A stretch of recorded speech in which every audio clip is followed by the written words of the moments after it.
Ayan ha, nag-sweldo reveal na ako for you guys kasi alam ko na makakatulong to sa mga Filipinos, especially ng mga nurses na nagde-decide kung saan sila gusto mag-work or anything like that.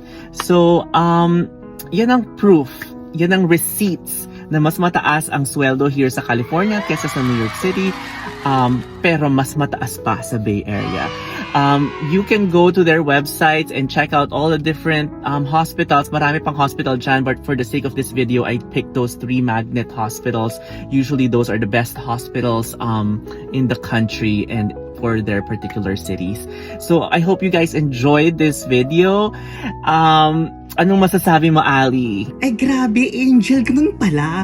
Between 3,000 to 5,000 pesos per hour between those 4 hospitals. Ang kinikita ng nurse, my God. So yun, alam nyo, ang mga Pilipinong nurses all over the world, very loved and very respected. Kaya ano, mag-nursing na ba tayong lahat ng mga Pinoy? O di ba para yayaman din tayo?